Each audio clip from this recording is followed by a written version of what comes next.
Assalamualaikum warahmatullahi wabarakatuh. Salam sejahtera untuk kita semua. Halo, selamat datang kembali di Koki MP, komunitas kajian ilmu manajemen pendidikan yang diampu oleh Bapak Amril Muhammad selaku dosen manajemen pendidikan Universitas Negeri Jakarta. Kembali lagi bersama saya, Hanifah Alika Putri, mahasiswi program studi manajemen pendidikan Universitas Negeri Jakarta angkatan 2020.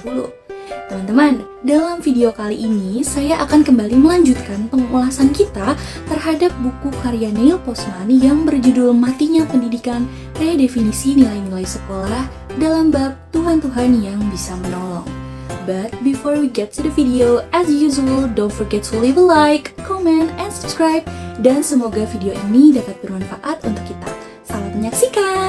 Pada bab kali ini, di awal kita sudah disajikan penjelasan mengenai apabila ada seorang pengarang yang ingin menegaskan bahwa proses mengajar sebagai sebuah aktivitas subversif atau dalam arti KBBI yaitu sebagai gerakan dalam usaha atau rencana menjatuhkan kekuasaan yang sah, masyarakat mempercayai adanya dua alasan yang bertentangan bagi pendidikan di sekolah, yaitu yang pertama, bahwa sekolah-sekolah harus mengajarkan kepada kaum muda untuk menerima dunia sebagaimana adanya, baik itu aturan kultural, kewajiban-kewajiban, serta segenap untayan kebudayaan bahkan seluruh prasangka kultural yang ada.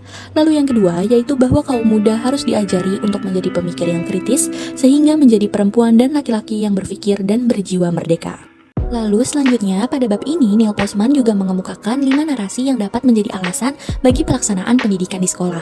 Nah, seperti yang sudah kita ketahui bahwa narasi adalah gagasan-gagasan yang menjelaskan aturan-aturan, memberikan pengertian tentang kontinuitas dan tujuan.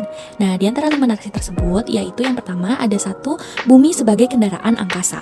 Berdasar dari seorang filsuf fiksi ilmiah Steven Spielberg yang memberikan perumpamaan bahwa bumi adalah sebuah kendaraan angkasa untuk mengangkut berbagai makhluk dan umat manusia adalah anggota awak kapal. Narasi ini berisi tentang ketergantungan dan kerjasama global tentang apa yang ada pada inti kemanusiaan, tentang kesia-siaan dan ketidakpedulian sebagai kejahatan yang mengharuskan sebuah pandangan tentang masa depan dan komitmen pada masa kini. Lalu narasi yang kedua yaitu ada malaikat yang terjatuh. Kata jatuh di sini dianggap sebagai kekeliruan atau kesalahan, dan kata malaikat yang berarti bahwa kita mampu mengoreksi kesalahan-kesalahan kita.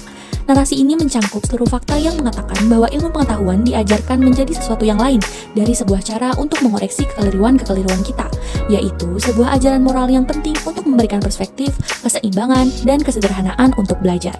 Selanjutnya, untuk narasi yang ketiga yaitu ada pengalaman orang-orang Amerika.